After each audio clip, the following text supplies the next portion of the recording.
Le 17 juillet 1944, 57 000 prisonniers allemands furent contraints de défiler dans les rues de Moscou. Ils avaient été capturés quelques semaines plus tôt, lors de l'opération Bagration, une offensive qui anéantit le groupe d'armées centre en Biélorussie. Staline ordonna leur transfert vers la capitale, pas pour les interroger, pas pour les cacher, pour les exposer. La sélection fut précise. Seuls ceux qui pouvaient marcher pendant des heures sans s'effondrer furent inclus.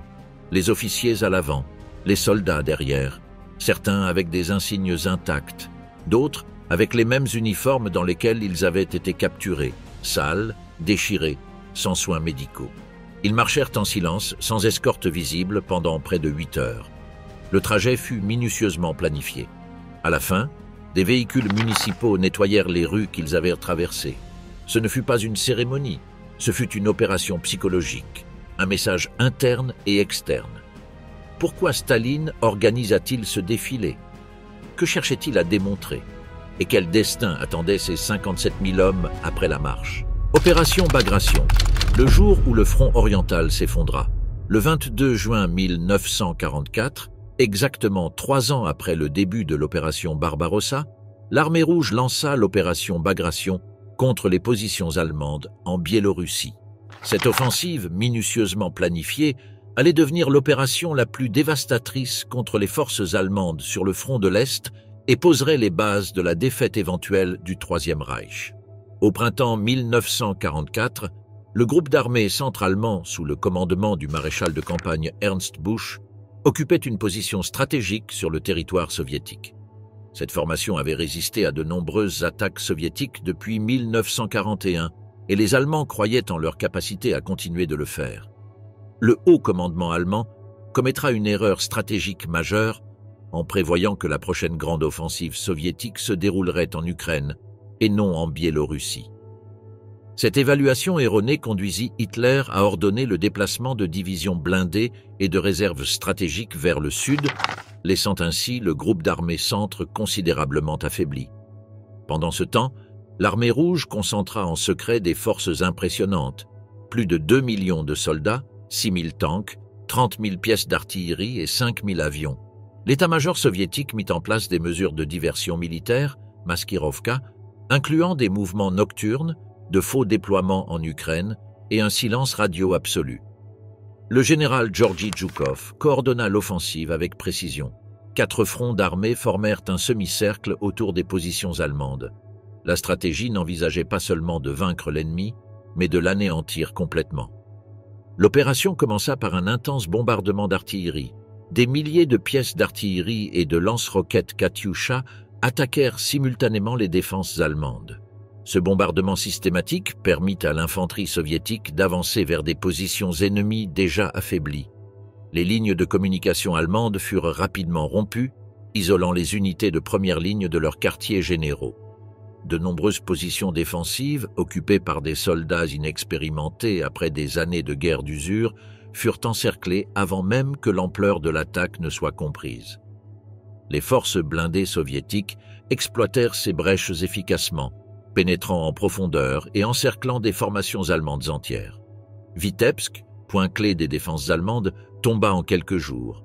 5 divisions allemandes furent éliminées de l'ordre de bataille.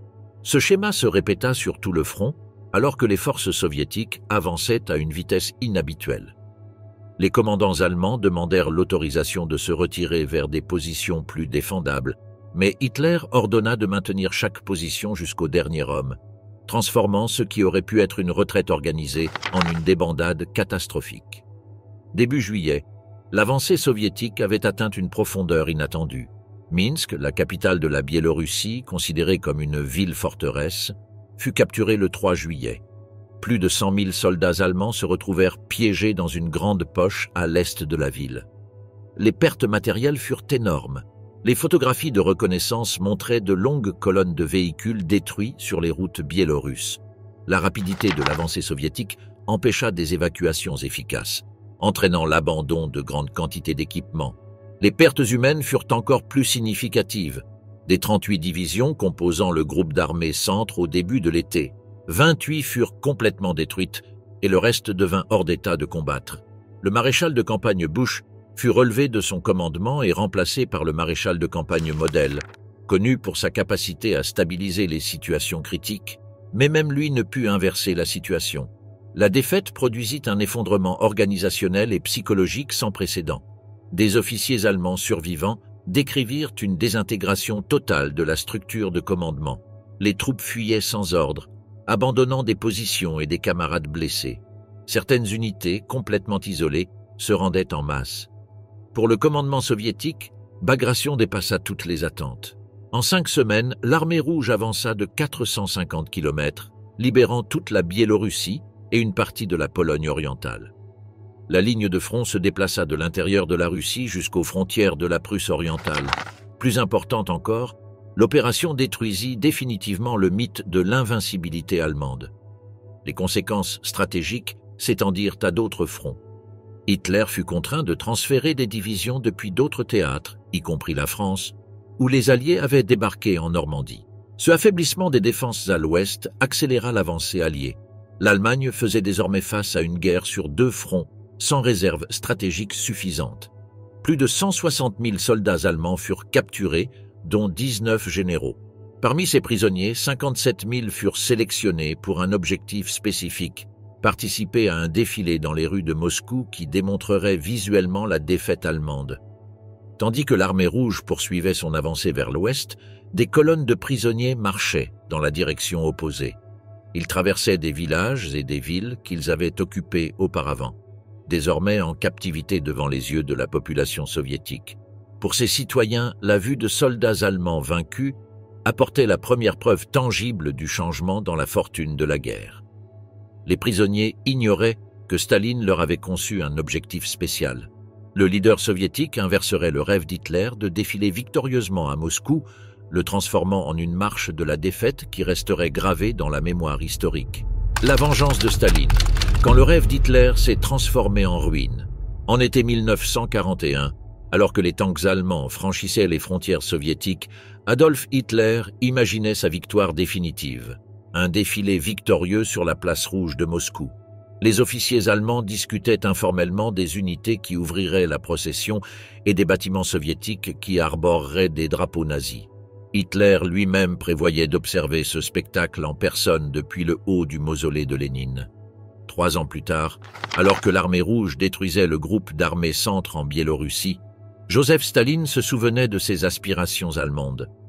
Le leader soviétique y voyait une opportunité pour une symétrie parfaite. Les Allemands défileront effectivement à Moscou, mais en tant que prisonniers et non en tant que conquérants. Ce que Hitler avait imaginé comme une démonstration de la supériorité aryenne deviendrait une démonstration du pouvoir soviétique et de la défaite nazie. Cette idée se développa dans l'esprit de Staline pendant les jours cruciaux de juillet 1944. Le Kremlin recevait en permanence des rapports sur le succès écrasant de l'opération Bagration. Les rapports détaillaient la destruction de divisions allemandes, la capture de généraux et l'abandon massif d'équipements. Plus important encore, ils décrivaient des colonnes de prisonniers s'étendant sur des kilomètres derrière les lignes soviétiques. Ce n'étaient pas des soldats ordinaires. Ils représentaient la redoutée Wehrmacht qui avait failli capturer Moscou, assiéger Leningrad et dévaster Stalingrad. Leur humiliation publique servirait simultanément plusieurs objectifs stratégiques. Staline convoqua Lavrenti Beria, chef du NKVD, pour discuter de la mise en œuvre de ce qui deviendrait l'opération Grand Valse. Le nom même portait une amère ironie, une référence à un populaire film musical américain d'avant-guerre.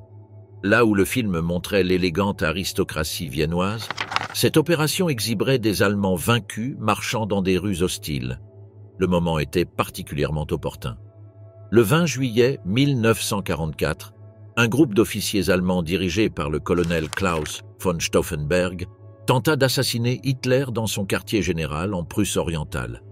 La bombe tua 4 hommes, mais laissa Hitler avec des blessures légères. L'échec du complot déclencha une vague d'exécutions et de purges à travers l'administration militaire et civile allemande. Staline ne considérait pas la tentative d'assassinat comme un acte de courage moral, mais comme une preuve de fracture au sein du régime nazi. Tandis que les alliés occidentaux pouvaient voir les conspirateurs comme des héros opposés à la tyrannie d'Hitler, la perspective de Staline était froidement pragmatique. Ces conspirateurs n'étaient ni révolutionnaires ni démocrates, mais des aristocrates conservateurs et des officiers militaires qui tentaient de sauver ce qui restait de l'Allemagne en éliminant Hitler. Pour Staline, le complot de Stauffenberg représentait une possibilité inquiétante, que la direction militaire allemande renverse Hitler, établisse un nouveau gouvernement et négocie une paix séparée avec les alliés occidentaux tout en continuant de combattre l'Union soviétique. Un tel scénario priverait l'URSS de ses légitimes gains territoriaux et de son influence dans l'Europe d'après-guerre, invalidant le sacrifice immense du peuple soviétique. Le défilé de Moscou contrerait ce récit en démontrant que l'armée allemande n'était pas simplement politiquement engagée, mais militairement vaincue. Il n'y aurait pas de nouveau mythe du poignard dans le dos pour que l'Allemagne le cultive après cette guerre, ni de prétentions selon lesquelles les armées allemandes seraient restées invaincues sur le champ de bataille. La preuve visuelle de soldats de la Wehrmacht, sales, vaincus, marchant sous garde soviétique, témoignerait d'un effondrement militaire complet. Pour consommation interne, le défilé satisfaisait un besoin psychologique profond. Les citoyens soviétiques avaient enduré des souffrances inimaginables depuis 1941. Des villes détruites, des familles anéanties, des économies dévastées.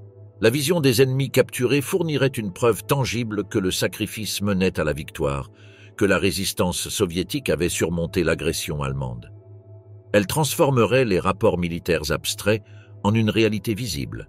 Staline donna pour instruction à Pravda et aux autres médias d'État de préparer le public soviétique sans révéler de détails spécifiques. Les articles commencèrent à décrire la justice historique qui attendait les envahisseurs nazis, laissant entendre une démonstration sans précédent du triomphe soviétique. Les habitants de Moscou remarquèrent des mesures de sécurité accrues et une activité militaire inhabituelle, mais ils ne reçurent aucune explication officielle avant peu de temps avant l'événement. La propagande soviétique se concentrait généralement sur des récits héroïques, des soldats courageux, des travailleurs dévoués, des citoyens patriotiques. Cette approche serait différente. Le défilé ne montrerait pas la force soviétique, mais la faiblesse allemande. Les spectateurs seraient des témoins silencieux de l'humiliation ennemie, plutôt que des participants actifs à la gloire soviétique. L'événement ressemblerait moins à une célébration qu'à une sentence. La dimension psychologique allait au-delà du défilé lui-même. Staline ordonna de documenter tout le processus, de la sélection des prisonniers à leur transport à Moscou et à leur envoi ultérieur dans des camps de travail. Les images seraient montées pour un impact maximal et distribuées dans les pays alliés et neutres. Le monde verrait non seulement que l'Allemagne perdait la guerre, mais que sa défaite était absolue et irréversible. Pour Staline, toujours conscient de sa place dans l'histoire, le défilé servait également de validation personnelle. En 1941, l'Union soviétique était au bord de l'effondrement. Des observateurs étrangers prédisaient la défaite soviétique dans les semaines à venir. Le propre Staline avait brièvement disparu de la vue publique, apparemment accablé par les succès allemands initiaux. Maintenant, la marée avait complètement changé. Le défilé commémorerait non seulement la victoire soviétique, mais aussi le leadership de Staline à travers la crise. La planification méticuleuse reflétait la compréhension de Staline du pouvoir en tant que théâtre. Chaque élément, de la sélection de la route à l'ordre de marche et au symbolique lavage des rues après le défilé, avait été chorégraphié pour un impact psychologique maximal. Les Allemands marcheraient sur la rue Gorki, le grand boulevard de Moscou, en passant devant des bâtiments gouvernementaux clés et des places historiques. Ils verraient la ville qu'ils n'avaient pas pu conquérir, intacte et imposante. Pendant ce temps, le NKVD reçut des instructions précises pour la sélection des prisonniers. Le défilé nécessitait des hommes capables de compléter physiquement la marche sans s'effondrer, une considération qui, ironiquement, améliora leur traitement à court terme. Ils avaient besoin d'officiers de haut rang pour ouvrir la procession, démontrant que la défaite couvrait tous les niveaux du commandement allemand. Ils nécessitaient des représentants de diverses unités militaires pour illustrer la nature intégrale de la capitulation allemande. Alors que les préparatifs se poursuivaient dans le secret, Staline contemplait les implications plus larges de ce spectacle. La défaite du groupe d'armées centre avait ouvert un chemin vers Berlin. Les forces soviétiques étaient prêtes à entrer en Pologne, en Roumanie, en Hongrie et, finalement, en Allemagne même. L'équilibre des pouvoirs changeait de manière décisive, non seulement sur le plan militaire, mais aussi diplomatique. Lors de la conférence de paix inévitable, l'URSS parlerait depuis une position de force, exigeant la reconnaissance de ses sacrifices et de ses besoins en matière de sécurité. Le défilé servirait de prélude à cette nouvelle réalité, une déclaration visuelle que l'Union soviétique ne serait pas marginalisée dans la victoire comme elle l'avait été dans la diplomatie d'avant-guerre. Les Allemands, qui avaient autrefois envisagé de coloniser des terres slaves en les considérant comme inférieures, marcheraient comme des captifs dans une capitale slave. Les architectes de l'opération Barbarossa seraient témoins des conséquences de leur erreur de calcul. La vision de Staline transforma ce qui aurait pu être un simple transfert de prisonniers en une déclaration historique transcendante. À travers ce défilé inversé, le rêve de Hitler deviendrait son cauchemar, et Moscou serait témoin non de sa conquête, mais de sa vengeance. Opération Grand Valse, la chorégraphie de la défaite nazie. La transformation d'une victoire militaire en un théâtre politique nécessitait une planification précise comparable à celle des opérations de combat. Derrière le concept apparemment simple de faire défiler les prisonniers à Moscou, se cachait un réseau complexe de défis logistiques, de considérations de sécurité et de calculs psychologiques. Le NKVD, chargé de mettre en œuvre la vision de Staline, aborda la tâche avec sa minutie caractéristique. Lavrenti Beria supervisa personnellement l'opération. Le premier défi fut de sélectionner des candidats appropriés parmi les centaines de milliers de prisonniers allemands capturés lors de l'opération Bagration. Des équipes médicales furent déployées dans les camps de détention temporaire près du front biélorusse. Leurs critères étaient spécifiques. Les prisonniers devaient être physiquement capables de compléter une marche de plusieurs kilomètres sans s'effondrer, créant une ironie involontaire où les captifs reçurent un meilleur traitement à court terme pour assurer leur participation à leur propre humiliation. Les médecins du NKVD effectuèrent des examens, vérifiant l'absence de blessures graves, de malnutrition ou de maladies infectieuses qui pourraient empêcher la marche. De cette sélection initiale, environ 57 000 prisonniers furent jugés aptes, un nombre calibré pour créer une impression visuelle écrasante sans devenir logistique trop difficile à gérer. Le processus de sélection privilégia la diversité des unités militaires, assurant une représentation de l'infanterie, des blindés, de l'artillerie et des services de soutien. Cela montrerait que la défaite touchait l'ensemble de la Wehrmacht et pas seulement des formations isolées. Une attention particulière fut accordée à la capture de la structure de commandement. 19 généraux et 6 colonels furent sélectionnés pour mener la procession, leur présence servant de preuve irréfutable d'une défaite totale. Ces officiers supérieurs recevraient un traitement distinctif.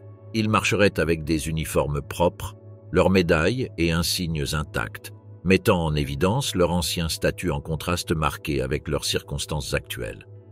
Les soldats de base, en revanche, furent délibérément maintenus dans l'état négligé de leur capture. Il ne leur serait pas permis de se baigner, de se raser ou de changer de vêtements avant le défilé.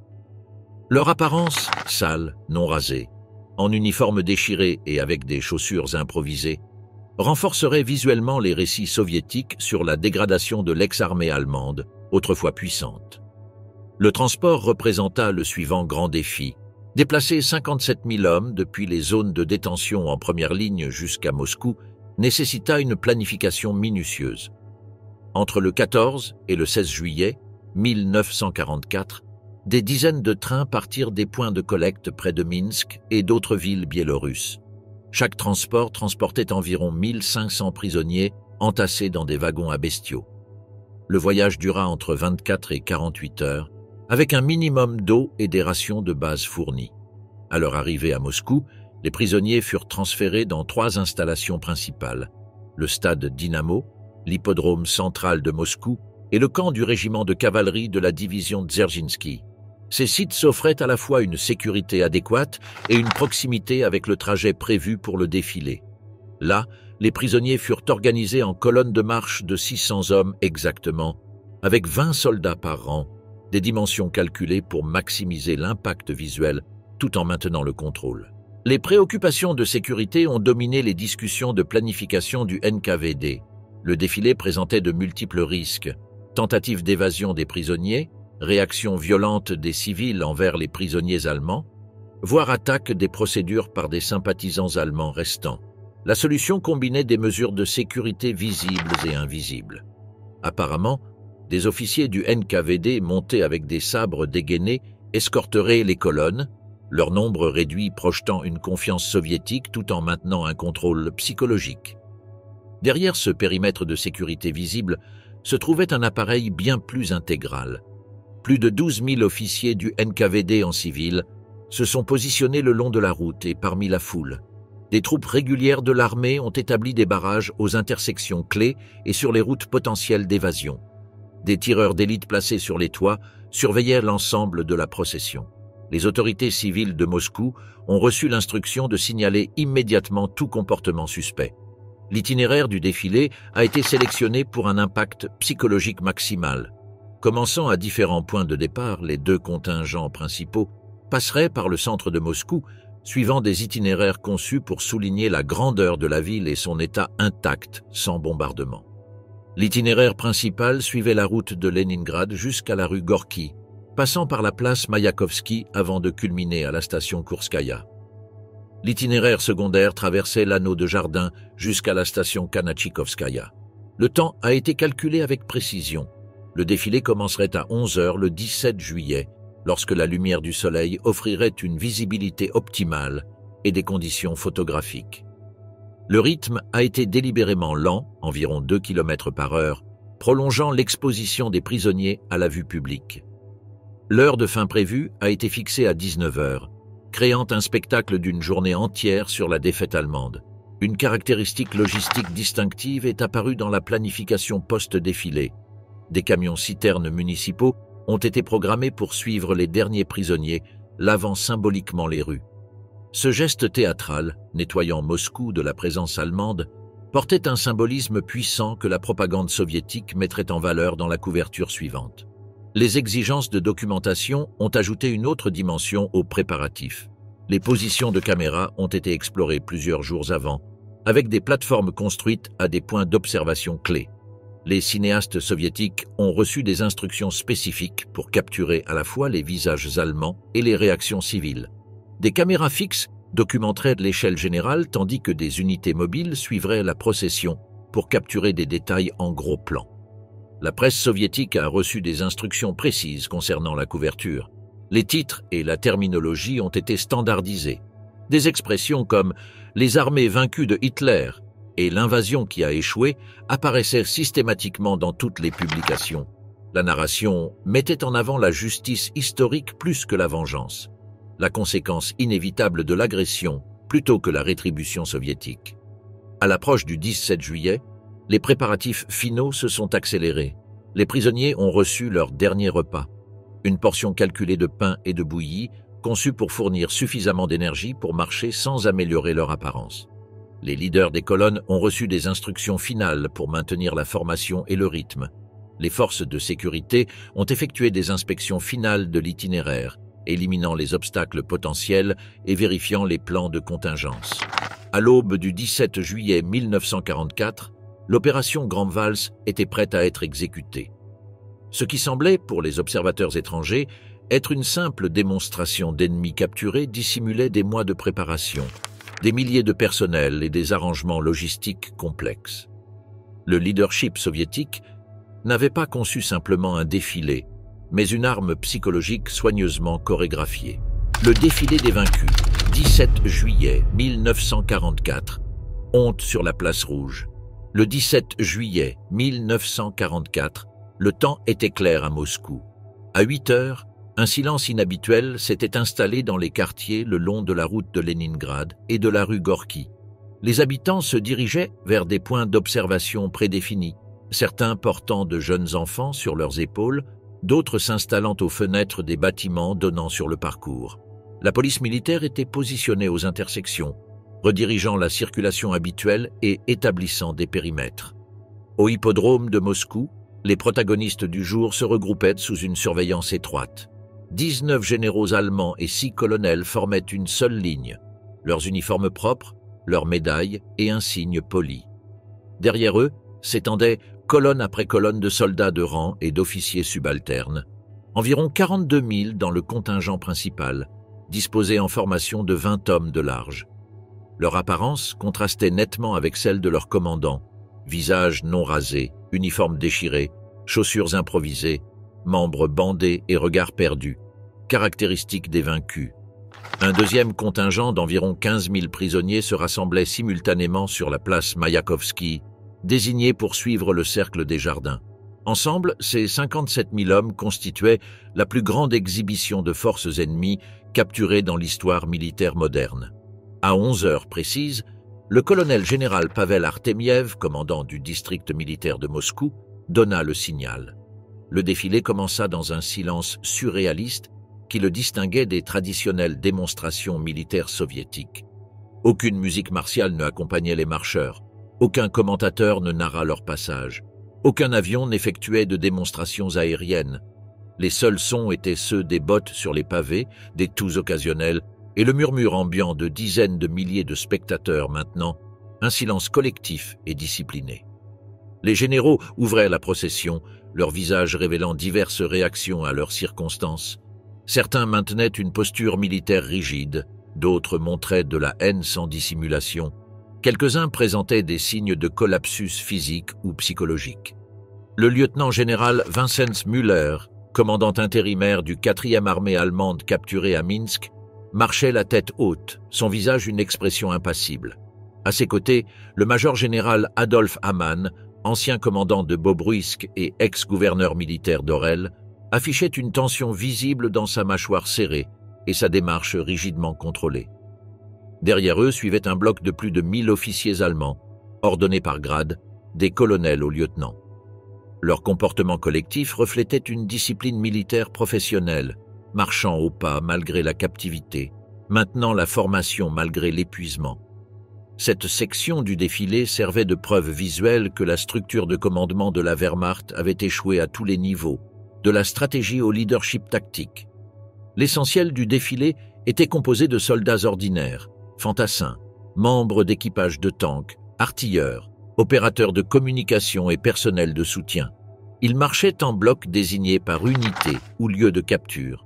Les hommes qui s'étaient rendus à Vitebsk, Bobruisk, Mogilev et Minsk défilaient en formation distincte, fournissant une documentation visuelle de chaque phase de l'offensive Bagration. L'état physique de ces hommes racontait sa propre histoire de l'effondrement militaire.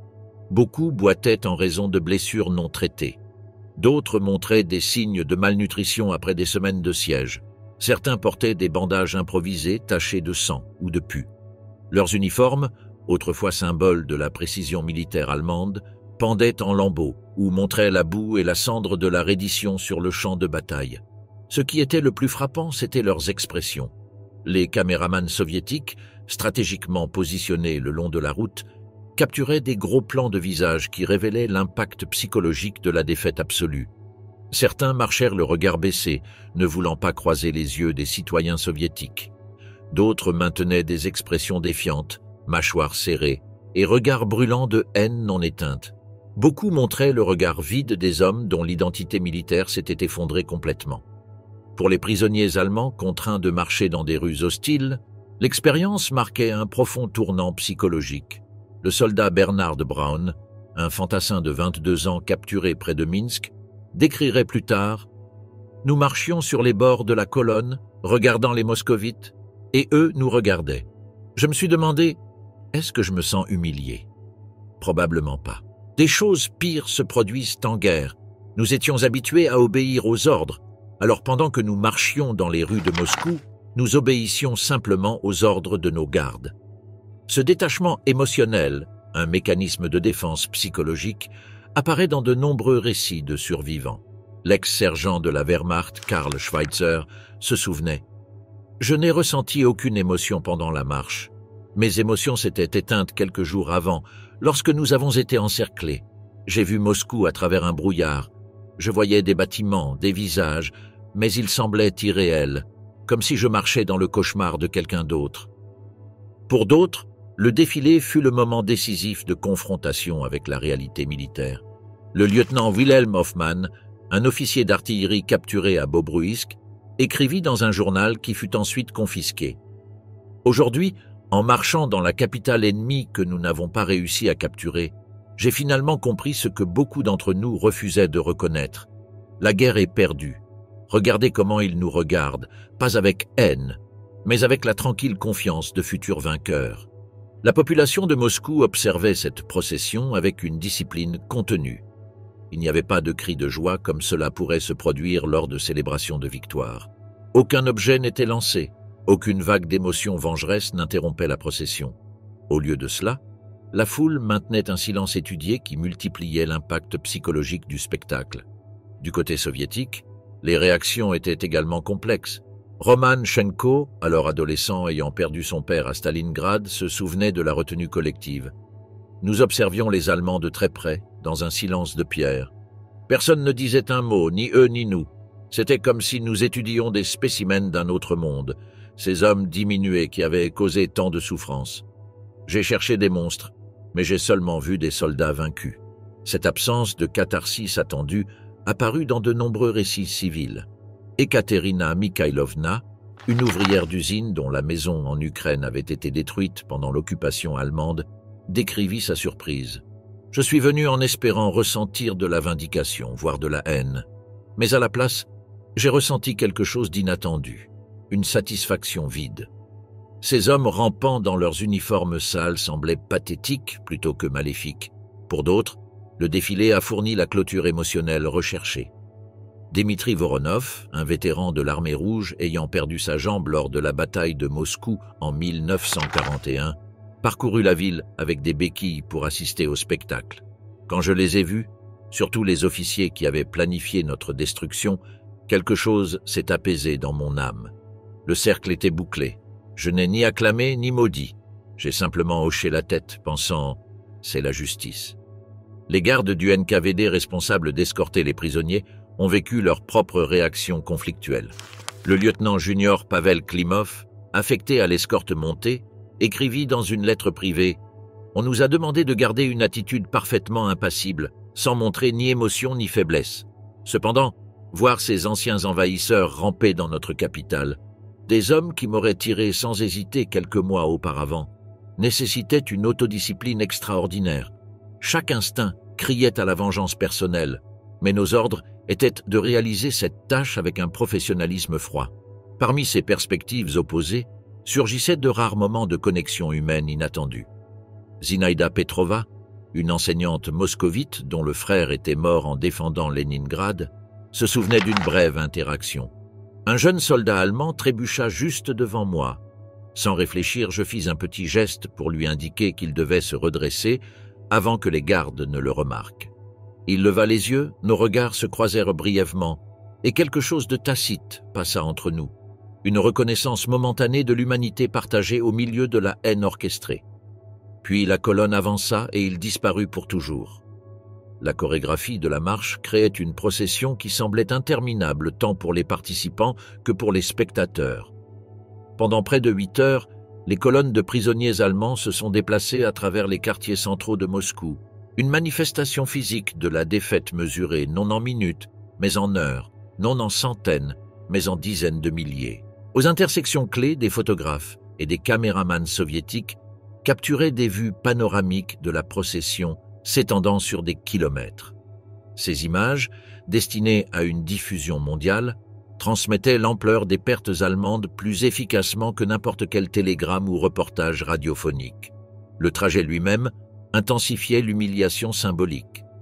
Les prisonniers marchaient en passant devant des monuments associés au pouvoir et à la résistance soviétique, des bâtiments gouvernementaux qui continuaient de fonctionner malgré l'invasion allemande, des institutions culturelles préservant le patrimoine russe et des quartiers résidentiels non bombardés montrant la défense réussie de Moscou. Le chemin les menait à travers des quartiers où, 3 ans plus tôt, les moscovites avaient creusé des tranchées anti-chars et construit des barricades en préparation désespérée pour l'arrivée des Allemands.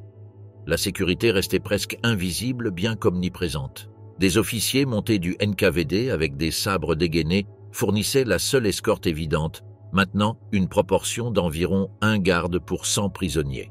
Cette sécurité minimale visible transmettait une confiance suprême dans le contrôle soviétique, tout en mettant en évidence l'impuissance allemande. Derrière cette façade, Des milliers d'agents de sécurité en civil surveillaient depuis la foule et les bâtiments adjacents. Au fur et à mesure que l'après-midi avançait vers la nuit, l'usure physique des marcheurs devenait de plus en plus évidente. Des hommes qui avaient commencé à marcher avec une posture militaire se courbaient progressivement à cause de l'épuisement. Certains s'effondraient et étaient emportés sur le côté par leurs compagnons prisonniers. L'eau était fournie avec modération, délibérément insuffisante pour apaiser la soif par temps chaud. Vers 17 heures, les premières colonnes commencèrent à arriver à leur destination. La gare de Kourskaya pour le contingent principal, la gare de Kanachikovo pour le groupe secondaire. Là, des trains de marchandises avec des wagons à bestiaux attendaient pour les transporter vers des camps de travail à travers toute l'Union soviétique. Le processus de chargement s'est effectué efficacement mais sans précipitation, veillant à ce que les habitants de Moscou revenant du travail puissent observer cette dernière phase de l'humiliation allemande. La conclusion du défilé présenta une dernière touche symbolique. À mesure que les derniers prisonniers quittaient chaque section de la route, des camions-citernes municipaux commençaient immédiatement à arroser les rues. Ce nettoyage théâtral, lavant la présence physique de l'ennemi, portait une signification symbolique puissante pour les citoyens soviétiques. Ils visualisaient l'élimination de la contamination allemande du sol soviétique sacré, un rituel de purification exécuté avant de rendre les rues à leur usage normal. À 19 heures, l'opération se conclut officiellement. Le dernier prisonnier allemand monta dans un train de transport à destination de l'intérieur soviétique. Le général-colonel Artemiev signa l'ordre de fin. Radio Moscou annonça que la démonstration de justice était terminée. La ville reprit ses routines du soir avec un air de satisfaction collective, témoin d'une vengeance historique exécutée par une chorégraphie minutieuse. Après la marche, les goulags, l'oubli et la mort lente de l'armée allemande. Le spectacle théâtral du 17 juillet 1944 s'est terminé par un acte final invisible pour les citoyens de Moscou. Lorsque la nuit tomba, les derniers prisonniers allemands disparurent dans des wagons à bestiaux aux stations Kourskaya et Kanachikovo. Les portes se fermèrent dans un bruit assourdissant, les verrous furent sécurisés par de lourds claquements et les locomotives à vapeur prirent vie. Pour ces 57 000 hommes, le défilé de Moscou ne marquait pas la fin de leur calvaire, mais à peine un intermède public dans un voyage bien plus long à travers le vaste système pénal soviétique. Les trains partirent vers l'est sous le manteau de l'obscurité. Leur destination restait classifiée, connue uniquement des fonctionnaires du NKVD qui supervisèrent les transports. Ces voyages duraient plusieurs jours, parfois des semaines, traversant les montagnes de l'Oural vers la Sibérie, se détournant vers le sud en direction du Kazakhstan ou continuant vers l'extrême-orient soviétique. Les wagons à bestiaux bondés abritaient entre 80 et 100 prisonniers chacun, obligeant les hommes à se relayer pour rester debout, tandis que d'autres étaient assis ou couchés dans l'espace limité au sol. La chaleur estivale transformait ces compartiments métalliques scellés en fours mobiles. Les rations d'eau, délibérément minimisées pour réduire les besoins sanitaires, étaient insuffisantes contre la déshydratation. La dysenterie se propageait rapidement entre des corps affaiblis. Les hommes qui avaient survécu au combat, au siège, à la capture et au défilé de Moscou succombaient maintenant à ces conditions primitives. Lorsque les trains s'arrêtèrent brièvement, les gardes du NKVD retiraient les cadavres, inscrivant les décès dans des registres standardisés sans nom, simplement des numéros réduisant l'inventaire du transport. À leur arrivée dans les centres régionaux de distribution, les prisonniers étaient soumis à une classification qui déterminait leur destination suivante. Les officiers du NKVD les divisaient selon leur capacité physique, spécialité militaire et évaluation du risque de sécurité. Ce processus de classification attribuait des ressources humaines au vaste archipel de camps de travail répartis à travers l'intérieur de l'Union soviétique. Les camps spéciaux près de Kemerovo et de Vorkuta recevaient des mineurs et ceux capables de travaux lourds.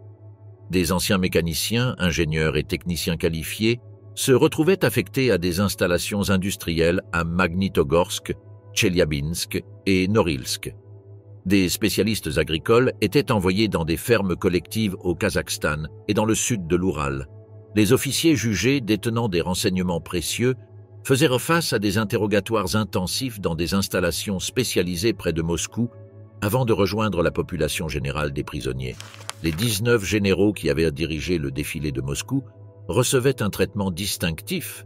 Leur valeur en tant qu'actifs de propagande et source de renseignement leur valait d'être logés dans des installations spécialisées du NKVD près de Moscou.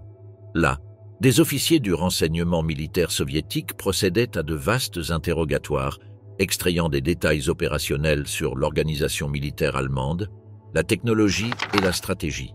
Certains généraux coopéraient dans l'espoir d'obtenir un meilleur traitement ou une éventuelle rapatriation. D'autres maintenaient la discipline militaire, ne fournissant que leur nom, grade et numéro de service malgré la pression psychologique et la privation physique. Deux généraux firent l'objet d'un examen particulier, Adolf Hamann et Gottfried von Erdmannsdorf. Tous deux avaient servi comme gouverneurs militaires dans des territoires soviétiques occupés où des atrocités massives avaient eu lieu. Contrairement à la plupart des prisonniers de guerre, ils feraient finalement face à un procès formel pour crimes de guerre. Après des enquêtes approfondies documentant leurs responsabilités dans des massacres de civils, tous deux furent jugés, condamnés et pendus en 1950. Pour la grande majorité des prisonniers, la vie s'est installée dans la routine implacable du système du goulag. L'existence quotidienne tournait autour des quotas de travail, des stratégies de survie et de la gestion du désespoir. Une journée typique commençait avant l'aube avec du pain noir et de la soupe claire avant les quarts de travail de 12 heures dans des mines, des forêts, des usines ou des chantiers de construction. Les repas du soir fournissaient des calories insuffisantes pour les exigences physiques imposées à des corps affaiblis. Les températures hivernales dans les camps sibériens descendaient en dessous de moins 40 degrés, tandis que l'été apportait des nuées de moustiques et d'insectes qui tourmentaient les hommes pendant leur travail. Les prisonniers allemands s'intégraient dans un complexe écosystème social au sein des camps. Des prisonniers politiques soviétiques, des criminels et d'autres étrangers créaient une hiérarchie où les Allemands occupaient fréquemment des positions intermédiaires, en dessous des autorités soviétiques mais au-dessus de certains autres groupes. Des anciens soldats de la Wehrmacht se retrouvaient à travailler aux côtés de citoyens soviétiques dont les foyers, fermes et familles avaient été détruits lors de l'invasion. Les soins médicaux restèrent primitifs dans le meilleur des cas, inexistants dans le pire. Les infirmeries des camps manquaient de fournitures de base, de médicaments et de personnel qualifié. Les blessures mineures se transformaient en infections potentiellement mortelles. Les gelures prenaient des doigts, des pieds et des membres pendant les mois d'hiver. Les carences en vitamines causaient le scorbut, la cécité nocturne et la détérioration de la santé dentaire. La tuberculose se propageait à travers des baraquements surpeuplés, tuant des milliers de personnes chaque année. En 1947, on estime que 30% des participants originaux du défilé étaient morts en captivité. À la différence du combat, où l'action offrait une distraction face à la peur, la vie dans le camp offrait d'interminables heures de réflexion et de regret. Les hommes faisaient face à leur rôle dans une invasion ratée, leur complicité dans l'agression nazie, leur abandon par la direction allemande et leur séparation indéfinie de leurs foyers et familles. Certains trouvaient un sens à travers la foi religieuse, d'autres par la solidarité avec leurs camarades prisonniers, beaucoup à travers les simples routines quotidiennes de survie. La communication avec le monde extérieur restait sévèrement restreinte. Jusqu'en 1947, la plupart des prisonniers ne recevaient pas de courrier ni ne pouvaient envoyer de messages à la maison. Leurs familles en Allemagne n'avaient aucune confirmation de leur survie, ne recevant que des notifications officielles disant que leur fils, mari ou père était disparu en action, un limbe bureaucratique entre l'espoir et le deuil. L'Union soviétique avait signé mais jamais ratifié la Convention de Genève régissant le traitement des prisonniers. Staline rejeta explicitement les appels de la Croix-Rouge internationale pour des inspections de camps ou des registres de prisonniers, déclarant que ceux qui avaient envahi le sol soviétique avaient perdu les protections conventionnelles. Lorsque les alliés occidentaux pressèrent pour la rapatriation des prisonniers après la capitulation de l'Allemagne en mai 1945, les autorités soviétiques répondirent que les prisonniers allemands constituaient des réparations légitimes pour les dommages de guerre, une compensation humaine pour la capacité industrielle et les infrastructures détruites lors de l'invasion. Les premières libérations significatives eurent lieu en 1947, lorsque près de 20 000 prisonniers classés comme gravement malades ou physiquement incapables de travailler de manière productive furent rapatriés vers l'Allemagne occupée. Ces premiers rapatriés fournirent les premiers récits fiables sur les conditions dans le système des camps soviétiques. Leur apparence physiquement dévastée, corps émaciés, dents manquantes, visage prématurément vieilli, offrait une preuve visible de leur calvaire. Les rapatriements ultérieurs se poursuivirent de manière sporadique durant les dernières années de la décennie 1940, Moscou calculant soigneusement chaque libération pour un maximum d'avantages diplomatiques et de propagande. En 1949, environ 30% des prisonniers survivants étaient revenus dans l'Allemagne divisée, avec une préférence donnée à ceux de la zone d'occupation soviétique où leurs témoignages pouvaient être plus efficacement contrôlés. La mort de Staline en mars 1953 marqua un tournant pour les prisonniers restants. Son successeur, Nikita Khrouchtchev, cherchant à normaliser les relations diplomatiques avec l'Allemagne de l'Ouest, accéléra le processus de rapatriement. Entre 1953 et 1956, la majorité des prisonniers allemands survivants rentrèrent chez eux, y compris beaucoup de ceux qui avaient participé au défilé de Moscou 12 ans plus tôt. Leur retour coïncida avec le miracle économique de l'Allemagne de l'Ouest et la reconstruction socialiste de l'Allemagne de l'Est, deux Allemagnes radicalement différentes émergeant des ruines du Troisième Reich. Ces prisonniers retournés trouvèrent des sociétés désireuses d'oublier la guerre plutôt que de confronter ses héritages. En Allemagne de l'Ouest, la récupération économique et les réalités de la guerre froide décourageaient l'examen de la culpabilité de la Wehrmacht ou de la souffrance soviétique. En Allemagne de l'Est, l'amitié officielle avec l'Union soviétique interdisait les discussions sur les mauvais traitements infligés aux prisonniers ou le travail forcé. Les hommes qui avaient défilé à Moscou se retrouvaient marginalisés dans la mémoire nationale, leurs expériences étant trop complexes et gênantes pour les récits simplifiés de l'après-guerre. Ce n'est que dans les années 1980 et 1990, lorsque les tensions de la guerre froide se relâchèrent et que les deux États allemands confrontèrent leurs responsabilités historiques, que les survivants commencèrent à partager publiquement leurs expériences. Des mémoires, des histoires orales et des documentaires capturèrent leurs témoignages avant qu'ils ne disparaissent à jamais. Ces récits révélèrent que le défilé de Moscou n'était qu'un simple moment visible dans une vaste saga de captivité qui façonna des vies individuelles et la mémoire collective bien après que le spectacle public ait disparu des gros titres. L'héritage caché, propagande, mémoire et l'écho éternel du défilé. La procession de prisonniers allemands à Moscou le 17 juillet 1944 n'a duré moins d'une journée, mais ses répercussions symboliques continuent de résonner dans la mémoire historique, les récits politiques et les représentations culturelles de la Seconde Guerre mondiale. Ce qui a commencé comme un exercice calculé de propagande s'est transformé en quelque chose de plus durable. Un point de référence visuel pour comprendre comment la victoire et la défaite sont représentées, documentées et commémorées.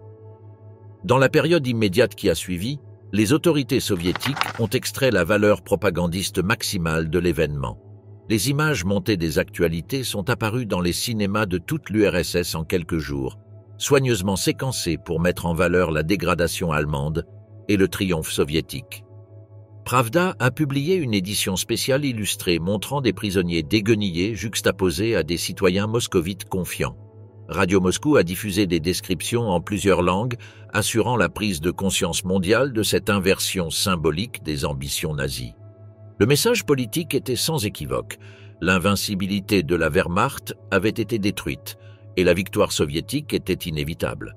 Les réactions internationales ont révélé des perspectives divergentes sur le spectacle. En Grande-Bretagne et aux États-Unis, la couverture médiatique initiale a reconnu le symbolisme légitime du défilé tout en exprimant un malaise face à l'humiliation publique des prisonniers. The New York Times l'a décrit comme une puissante démonstration du succès militaire soviétique, mais a remis en question si de telles expositions violaient l'esprit, sinon la lettre de la Convention de Genève. Les câbles diplomatiques britanniques révélaient une ambivalence similaire, reconnaissant à la fois l'efficacité propagandiste et le précédent inquiétant d'utiliser des prisonniers pour un spectacle public. Dans les pays neutres, les réactions variaient en fonction de l'alignement politique. Les journaux suédois ont publié des essais photographiques extensifs sans commentaire éditorial, permettant aux lecteurs de tirer leurs propres conclusions. La couverture suisse a mis en avant le contraste entre les défilés de victoire allemands à Paris et la procession moscovite de la défaite.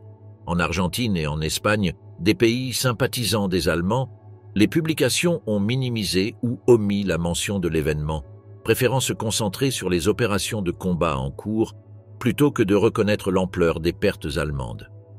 Au sein de l'Allemagne elle-même, les autorités nazies ont supprimé toute information sur le défilé. Le ministère de la propagande de Joseph Goebbels a émis des directives strictes interdisant toute mention de généraux capturés ou de redditions massives en Biélorussie. Les journaux allemands ont continué à rapporter des retraites stratégiques et des succès défensifs alors que leur armée s'effondrait à l'Est. Ce blackout informationnel est devenu de plus en plus difficile à maintenir à mesure que les familles ne recevaient aucune nouvelle de soldats disparus lors de l'opération Bagration. La fin de la guerre, en mai 1945, a transformé le sens du défilé, le passant de propagande actuelle à documentation historique. Les célébrations de la victoire soviétique ont intégré des images du défilé de juillet 1944 comme preuve visuelle du processus graduel et inéluctable de la défaite allemande. Les images ont acquis un nouveau contexte, ne prédisaient plus une victoire éventuelle mais confirmaient son accomplissement. Les colonnes de prisonniers marchant à Moscou sont devenues une sténographie visuelle de l'effondrement du pouvoir militaire nazi, un précurseur des cérémonies finales de reddition à Berlin. Pendant les premières années de la guerre froide, le défilé a acquis une signification géopolitique supplémentaire. Pour les autorités soviétiques établissant leur contrôle sur l'Europe de l'Est, les images démontraient à la fois la domination militaire et les capacités de guerre psychologiques. Dans les matériaux éducatifs à travers le nouveau bloc socialiste, le défilé figurait en bonne place. Un rappel que le pouvoir soviétique avait défait le militarisme allemand et pourrait de la même manière surmonter toute résistance future. Les élèves polonais, tchécoslovaques, hongrois, roumains et allemands de l'Est regardèrent les images en cours d'histoire, absorbant la leçon sur les conséquences de défier l'autorité soviétique. En Allemagne de l'Ouest, les perspectives évolutives sur la guerre compliquèrent les réponses aux images du défilé. Les récits d'après-guerre initiaux mettèrent l'accent sur le victimisme allemand plutôt que sur l'agression, se concentrant sur les bombardements alliés, les expulsions de territoires orientaux et le mauvais traitement des prisonniers. Le défilé de Moscou, avec sa preuve visuelle de la défaite et du déshonneur de la Wehrmacht, contredisait ces récits de souffrance allemande. Par conséquent, les historiens et commentateurs d'Allemagne de l'Ouest évitèrent généralement ou minimisaient la discussion de l'événement jusqu'à la décennie 1960, lorsque les jeunes générations commencèrent à confronter plus directement les responsabilités de l'ère nazie. Les autorités de l'Allemagne de l'Est faisaient face à des défis différents pour intégrer le défilé dans l'histoire officielle. En tant qu'allié soviétique, l'Allemagne de l'Est ne pouvait pas condamner le traitement des prisonniers allemands, ni remettre en question la conduite soviétique pendant la guerre. En revanche, les historiens d'État ont développé un cadre précis distinguant les agresseurs fascistes, la direction de la Wehrmacht et du parti nazi, et les travailleurs allemands trompés, les soldats ordinaires, qui apparaissaient dans le défilé. Cette approche interprétative permettait de reconnaître la défaite allemande, tout en préservant le récit de l'amitié germano-soviétique subséquente. La dissolution de l'Union soviétique en 1991 a transformé l'accès aux documents d'archives liés au défilé. Les documents de planification du NKVD précédemment classifiés, les ordres opérationnels et les rapports post-action sont devenus disponibles pour les historiens. Ces matériaux ont révélé la préparation extensive derrière cet événement apparemment spontané, la sélection minutieuse des prisonniers, la planification soignée de la route, la couverture médiatique orchestrée. Simultanément, les historiens russes ont commencé à remettre en question certains aspects du récit traditionnel soviétique, en particulier concernant le traitement des prisonniers après le défilé. Dans la Russie post-soviétique, les attitudes envers le défilé ont reflété des réexamens plus larges de l'héritage stalinien. Certains historiens ont mis en avant le symbolisme légitime de l'événement sans soutenir la maltraitance ultérieure des prisonniers. D'autres ont intégré le défilé dans des récits révisionnistes, remettant en question la minimisation occidentale des contributions soviétiques à la défaite nazie. Sous la direction de Vladimir Poutine, la mémoire historique russe a de plus en plus embrassé des aspects sélectifs de l'expérience soviétique de guerre, y compris le défilé de Moscou comme une démonstration de la résistance russe et de la victoire finale sur l'invasion. Cinématographiquement, les images du défilé ont acquis un statut iconique. Les scènes de l'événement de juillet 1944 sont apparues dans de nombreux documentaires sur la Seconde Guerre mondiale, marquant souvent le point de bascule narratif entre avancée et retraite nazie. Le cinéaste soviétique Roman Karmen a incorporé ces images dans son documentaire épique Le Jugement des peuples, 1946, juxtaposant le défilé de Moscou avec les jugements de Nuremberg suivants, une continuité visuelle entre la défaite militaire et le jugement légal. Les documentaristes occidentaux ont également intégré ces images, bien souvent avec un cadrage narratif différent, mettant en avant les aspects propagandistes ou la dimension humaine de la défaite. Au-delà de la documentation factuelle, le concept du défilé a influencé les représentations fictives de la victoire et de la défaite. De nombreux films, romans et productions télévisées ont incorporé des scènes similaires au défilé de Moscou, parfois explicitement mentionnées, parfois simplement suggérées. Ce trope visuel, des soldats conquis défilant sur le territoire ennemi victorieux, est devenu un raccourci pour la défaite militaire totale. L'événement historique réel a généré des réinterprétations artistiques qui ont parfois éclipsé la compréhension précise des circonstances originales du défilé. Pour les visiteurs modernes de Moscou, les traces physiques du défilé ont disparu. Aucun monument ne marque la route où 57 000 prisonniers ont marché sous garde soviétique. Les rues ont été à maintes reprises repavées, les bâtiments rénovés ou remplacés, et les paysages urbains transformés au fil des décennies de développement. Cependant, le défilé garde une présence fantomatique dans la conscience historique russe, un événement à la fois mémorisé et oublié, célébré et remis en question, présent dans les archives visuelles mais absent de commémoration physique. Peut-être que l'héritage le plus durable du défilé réside dans sa démonstration de la manière dont la victoire militaire se traduit par un avantage psychologique. Au-delà du succès tactique ou de l'avancée stratégique, la direction soviétique comprenait le pouvoir du symbolisme visuel, la nécessité de transformer la victoire abstraite en images concrètes. En orchestrant le mouvement physique des ennemis vaincus à travers un territoire victorieux, ils ont créé non seulement un succès propagandiste momentané, mais aussi une métaphore visuelle durable pour l'effondrement militaire total. Cette compréhension a influencé les représentations de conflits ultérieurs à l'échelle mondiale. Les défilés de victoire après les guerres suivantes, des forces américaines défilant à travers la ville de Koweït, libérée en 1991 aux troupes russes, défilant à Grozny après les guerres de Tchétchénie, résonnent avec des aspects du précédent moscovite. La dimension psychologique de la guerre, l'importance de la visualisation de la victoire et le pouvoir de l'humiliation orchestrée dérivent en partie des leçons démontrées en juillet 1944. En fin de compte, l'héritage du défilé de Moscou reflète l'intersection complexe de l'histoire militaire, des techniques de propagande, de la guerre psychologique et de la mémoire collective. Ce qui a commencé comme une exposition calculée du triomphe soviétique et de la défaite allemande a évolué vers quelque chose de plus complexe, un artefact visuel qui documente à la fois la réalité historique et construit un sens narratif. Les colonnes de prisonniers qui ont défilé à Moscou ce jour-là d'été ont disparu depuis longtemps, mais les images de leur procession continuent de façonner la compréhension de la manière dont la victoire et la défaite ne sont pas seulement obtenues, mais représentées, enregistrées et rappelées.